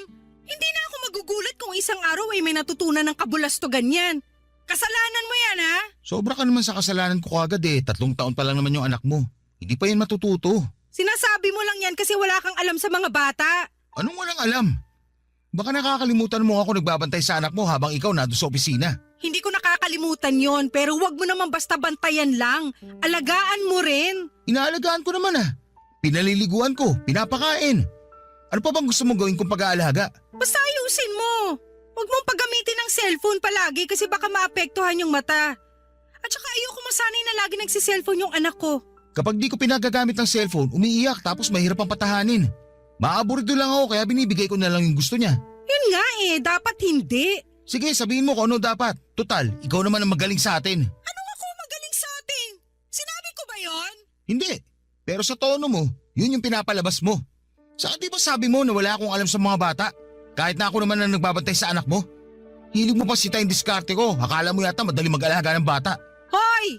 Alam kong hindi madali mag-alaga ng bata kasi inaalagaan ko rin naman yung anak ko. Nung bagong panganak, oo.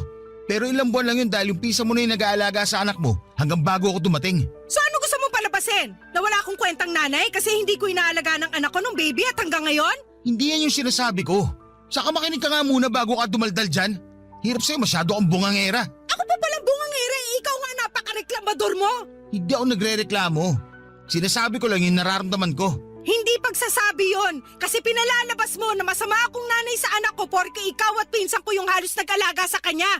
Baka nakakalimutan mo mag-isa na lang ako sa buhay. Iniwan ako ng tatay ng anak ko kaya kailangan ko magtrabaho para matustusan yung pangangailangan ng anak ko.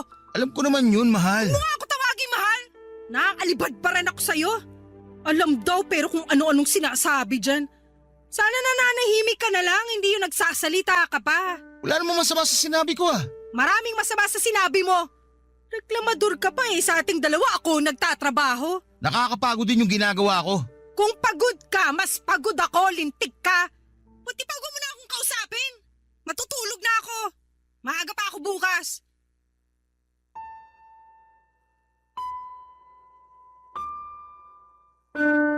Papadudot aaminin kong nasaktan ako sa mga sinabi ni Shirley sa akin. Pakiramdam ko kasi ay binabaliwala niya yung nararamdaman ko porket siya ang nagtatrabaho sa labas at kumikita ng pera para sa amin, imbes na ako. Naisip ko rin na kahit malayo na ako sa pamilyang hindi naman ako mahal, lumiit naman ang mundo ko dahil umiikot lamang yon sa 4 na sulok ng apartment namin ni Shirley kasama ang anak niya. Habang tumatagal, unti-unti na akong nakakaramdam ng pagtatampo, pagkainip at pagkaburyong sa ginagawa ko. Dati-rati ay masaya naman ako kasi nababantayan ko ng maayos ang anak niya pero bakit parang may kulang? Doon ko na nga na-realize na ako ang lalaki at ako ang dapat na magtrabaho sa labas para buhayin ang pamilya ko. Kaso baliktad. Dahil si Shirley ang nagtatrabaho sa aming dalawa at ako ang naiiwan sa bahay para mag-alaga ng kanyang anak. Kaya nga nang sumunod na araw ay kinausap ko na ang kinakasama ko at muling nagsabi ng nararamdaman ko sa kanya, Papa Dudut.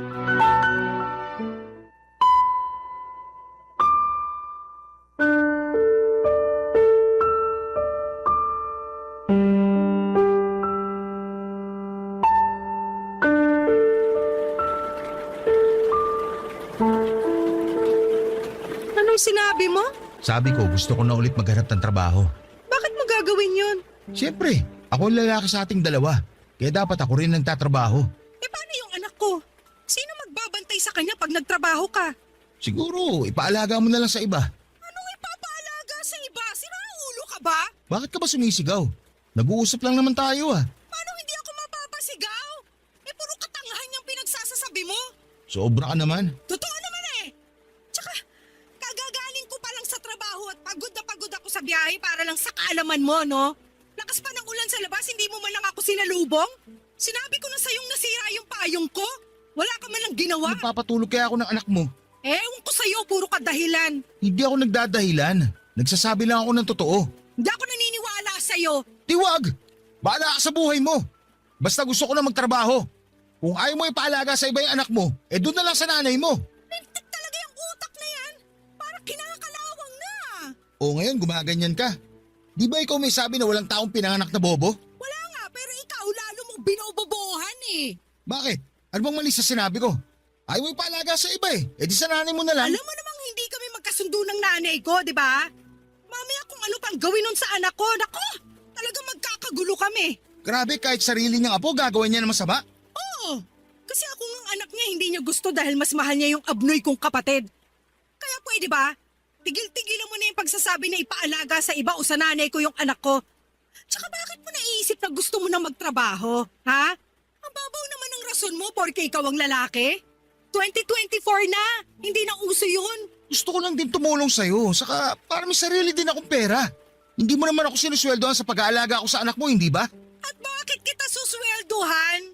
Eh kinakasama kita, di ba? Tsaka pumayag ka sa setup natin ha, alis ka sa trabaho mo para maalagaan yung anak ko. Eh hindi mo naman sinabi na gusto mo pala ng sweldo? Lintik ka? Hindi ka ba nakikinig? Wala akong sariling pera. Hindi mo naman kailangan ng sariling pera. Ako naman ang taya sa lahat ng gastusin dito sa bahay. Baka nakakalimutan mong ako nagbabayad ng renta natin. Tubig, kuryente, at ako rin ang bumibili ng pagkain natin dito, tsaka supplies ng anak ko. Yung pag-aalaga na nga lang sa anak ko yung ambag mo, tapos ayaw mo pang gawin? Hindi naman sa ayaw kong gawin, pero Pero ano?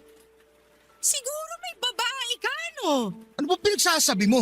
Kasi kung wala, ba't bigla na lang gusto mo magtrabaho para magkaroon ka ng sariling pera? Binibigay ko naman lahat ng pangangailangan mo. Ultimo brief mo akong bumibili. Kaya bakit naisip mo yan? Ha? Wala akong ibang babae ha. Gusto ko lang naman makatulong sa'yo tapos minamasama mo na kaagad dyan. Di ba lagi kang nagre-reklamo kung bakit mataas ang kuryente? Tapos nung nakaraan nagalit ka kasi sumobra sa normal nating bilyong tubig. Oo, kasi hinayaan mo nakabukas yung gripo ng ilang oras dahil kamo. Nakatulog ka kasabay ng anak ko habang naka-on ang TV. Sige nga, sinong hindi magagalit doon? Kulang na lang sumabog ako sa asar sa'yo. Masyado kang pabaya at hindi ka rin marunong magtipid. Marunong ako magtipid. Sa isang beses na naman nangyari yun. Kahit na. Basta, hindi mo na kailangan magtrabaho sa labas kasi kaya naman tayong buhay ng sweldo ko. Dito ka na lang sa bahay para bantayan ang anak ko.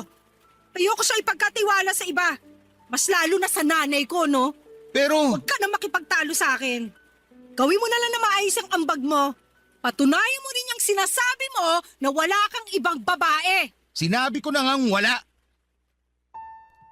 Papadudot pakiramdam ko ay inapakan ni Shirley ang pagkalalaki ko dahil sa mga sinabi niya sa akin sa pag-uusap naming yon. Hindi lang niya binaliwala ang nararamdaman ko, pinagsalitaan niya rin ako ng hindi maganda. Masakit at nakakainsulto. Kulang na lang ay manliit ako sa kinakatayuan ko ng sandaling yon dahil pinahiya niya ako. Tapos ini-insist pa niya na ayaw niya ako magtrabaho dahil nagkasundo na raw kami na ako ang tatao sa bahay para bantayan ang anak niya. Papadudot na tulog kaming magkatalikod sa isa't isa ni Shirley ng gabing yon. Masama ang loob ko sa kanya at ayokong makita ang pagmumukha niya. Naalala ko pa nga na nakakunot noo ang itsura ko habang nakapikit ang mga mata at hinahanap sa kawalan ang antok ko. Siguro ay madaling araw na ako noong nakatulog papadudot sa kakaisip ng kung ano-ano. Hindi ko mapigilang magtanim ng sama ng loob sa kinakasama ko dahil pakiwari ko ay naghahari-harian siya sa pamamahay namin, samantalang ako ang lalaki sa aming dalawa. Bukod doon ay para niya akong tinanggalan ng boses at karapatan na magsalita para sabihin ang nararamdaman ko dahil mababaw lang naman daw yon, papadudot. Barangay Love Stories. Barangay Love Stories. Habang tumatagal ay inuunawa ko na lamang ang sitwasyon namin ni Shirley. Baka kasi masyado lang talaga akong mareklamo at naninibago pa ako sa setup namin. Kaya kahit aburido na ako sa pagiging taong bahay at yaya sa anak niya ay itinikom ko na lamang ang bibig ko. Ginawa ko na lamang ang maiaambag ko sa relasyon namin dahil ginagawa rin naman ni Shirley ang parte niya. At yun nga ay ang magtrabaho sa labas at kumita ng pera. Aaminin ko na naging sunod-sunuran ako kay Shirley lalo na sa pangangailangan niya sa kama. Aktibo kasi kami at madalas na merong nangyayari sa amin kaya lang noong napadalas din ang away namin ay aaminin kong nawalan ako ng ganang makipagsiping sa kanya. Kahit na may pangangailangan ako ay humihindi talaga ako sa kanya bilang protesta. Kaya lang nagiging mitya naman yon ng mas marami pa at madalas na away namin. Pero may iba pang dahilan noong isang beses ay nag-away kami ng malala, Papa Dudut.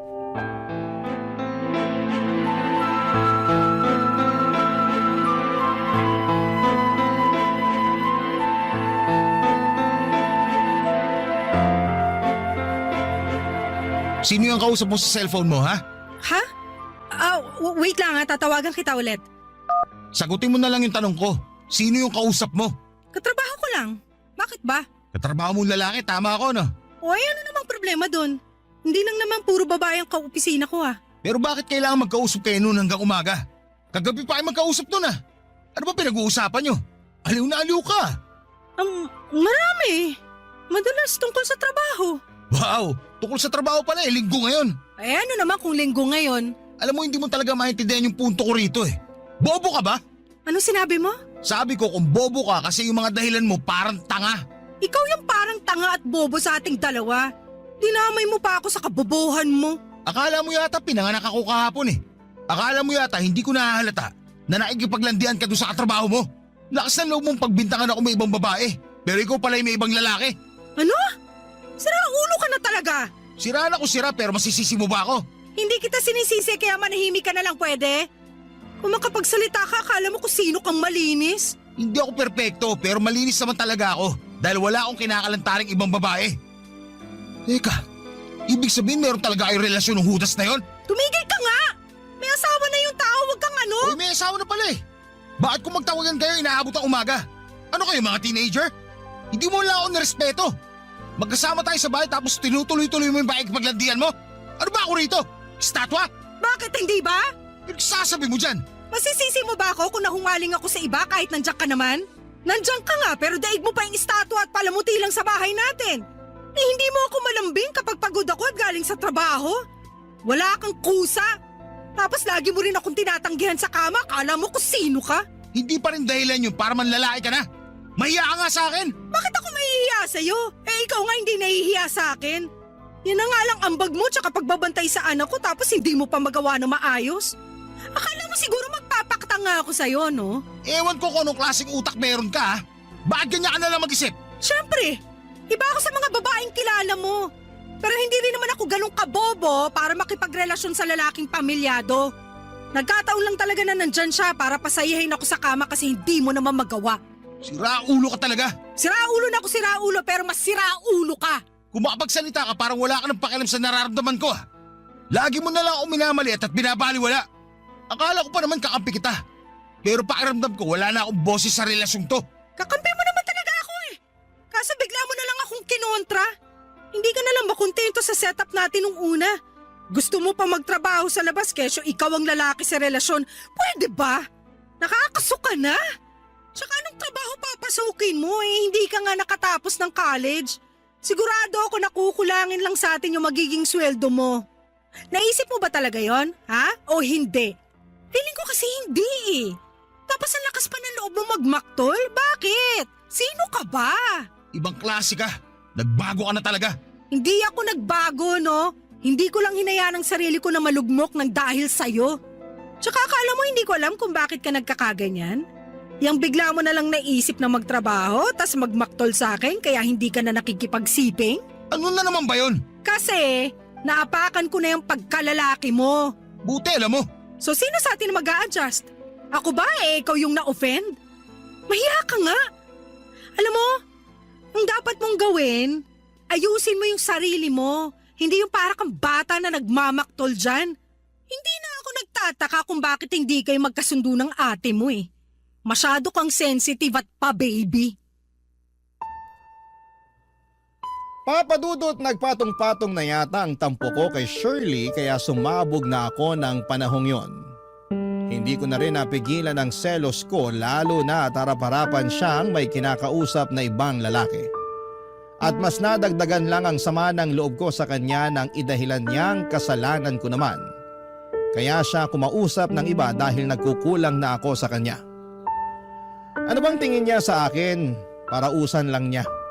Sobrang nakakakulo ng dugo at umabot na lamang ako sa punto na gusto ko na siyang hiwalayan, papadudot. Tumitsyempo lamang ako kasi na-realize kong wala pala akong pera sakaling umalis ako sa poder niya. Kaya nga inabot pa ako ng 1 buwan bago naging desidido na iwan siya. Pero hindi yun natuloy nang sinabi sa akin ni Shirley na buntis siya sa anak namin. Nang malaman ko yon ay bigla na lamang nagbago ang lahat. Automatic na nawala ang inis at galit ko sa kinakasama ko. Nakaramdam ako ng matinding kasiyahan dahil magkakaanak na kami, kaso sa paglipas ng mga linggo ay naging masela ng pagbubuntis ni Shirley kaya nag-decide kami na ako naman ang magtrabaho habang siya ay nasa bahay na lamang. Hindi na ako bumalik sa dati kong trabaho dahil hindi naman sila hiring at sa halip ay naghanap ako ng ibang mapapasukan kong trabaho kung saan ay kikita ako ng malaki-laki. Pero dahil high school graduate lamang ako ay medyo nahirapan ako, papadudot. Kulang din ang skills ko kaya bumagsak ako sa pagko-construction worker, papadudot.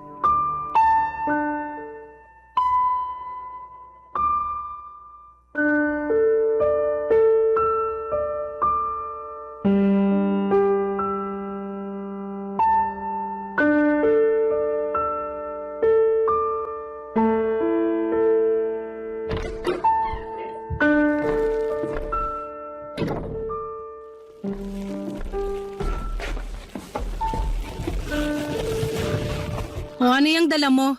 Pansit. Na naman? Nagsasawa na ako dyan eh. Tsaka ang tabang-tabang niyan. Wala pa akong makitang sahog. Ay, pasensya ka na pero yan lang kasi ang kaya kong bilhin. Anong yan lang? Di ba sweldo mo ngayon? O bakit pansit lang? Oo nga, pero nakalaan na yung pambayad sa kuryente at tubig natin. Isama mo pa yung renta natin sa apartment. Wala na nga natira sa akin pang allowance ko eh. Ako ba dapat mamroblema dyan ginusto mo namang magtrabaho sa labas? Diba? Matagal mo ng pangarap yan, yung makapag-provide sa amin ng anak natin, tapos magre-reklamo ka? Hindi naman ako nagre-reklamo. Ang akin lang, kaunting unawa lang sana. Hirap na ako. Saka mababa lang yung pasahod ngayon sa construction. Sana maintindihan mo yun. Ang hirap lang kasing intindihin kung bakit sa dinami-rami ng matitinong lalaki na may pinag-aralan at magandang trabaho, sa'yo pa talaga ako bumagsak. O ngayon naman, kinukumpara mo na ako sa iba. Hindi ko lang mapigilan. Naaalibadbaran kasi ako sa'yo. Tsaka masisisi mo ba ako? Kung bakit kasi ganyan ka? Mahinang dumiskarte, kawalang gana. Bigla tuloy ako nag-alala para sa magiging future ng baby ko kung ganyan ka pa rin. Kahit naman ganito lang ako, masipag naman ako. At hindi ko naman kayo pababayaan. Kaya bakit ganyan ka magsalita sa akin? Hindi ka ba nakikinig? Siyempre, bilang nanay, hindi mo ako masisisi kung isipin ko ang kapakanan na magiging anak natin. Hindi ganun yun kasi kung talagang mahal mo ang anak natin, dapat sinusuportahan mo ang tatay niya para mas lalong gana sa pagtatrabaho. Kaso baliktad eh, kasi iniinsulto at minamalit mo pa ako lalo. Magsabi ka nga sa akin ng totoo. Ano sasabihin ko sa'yo? Tanong lang to ah. Huwag ka sana magagalit. Ano nga yun? Akin ba talaga yung batang dinadala mo o baka naman dun yan sa lalaking nakalandian mo? Baliw ka ba? Bakit mo naman naisip yan? Bakit hindi?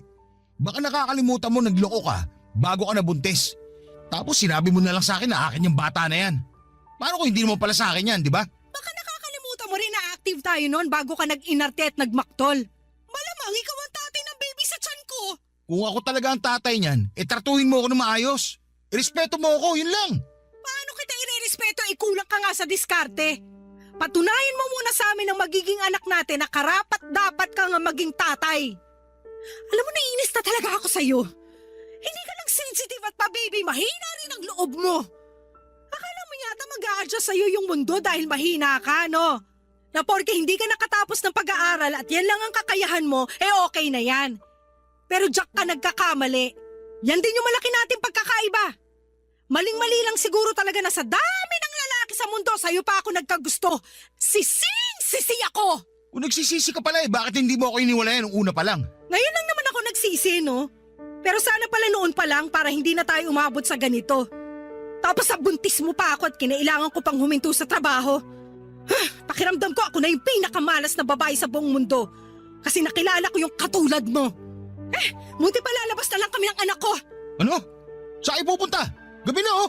O ano naman kung gabi na? May bukas pa naman kainan dyan sa malapit eh. Doon na lang kami kakain kasi napakatabang naman ng dala mong pansit. Ikaw na lang kumain yan. Total, mukhang sanay na sanay ka naman dyan. Tignan mo yung ugali mo. Hindi ka ba nag-iisip?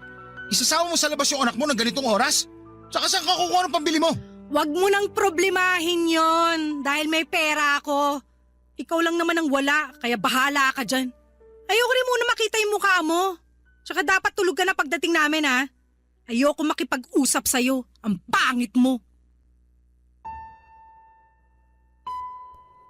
Papadudot umalis si Shirley at ang anak niya para kumain ng walang lingon-lingon sa akin. Naiwan na lamang akong nanggagalaite sa kinakatayuan ko pero wala na rin akong nagawa pa. Pagkalis nila ay napaupo na lamang ako sa bangko at hindi ko na napigilang umiyak. Ni sa hinagap ay hindi ko naisip na aabot kami sa ganito ni Shirley.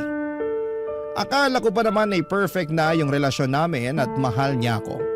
Pero maling-mali ako at sising-sisi sa mga naging desisyon ko sa buhay. Pakiramdam ko ay wala na akong kakampi sa buhay tapos nahihiya pa akong lumapit sa pamilya ko.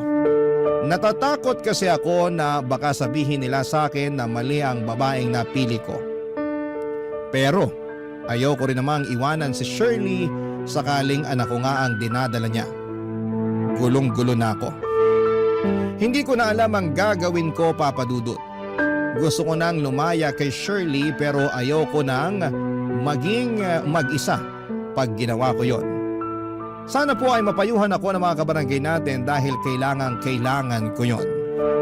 Maraming salamat po sa inyo, Papa Dudut, sakaling mapili po ninyong i-area ang storya ng buhay ko. More power and God bless po sa inyo at sa mga kabarangay natin. Lagi kayo number 1 sa puso ko. Ang inyong forever kapuso at kabarangay, Francis.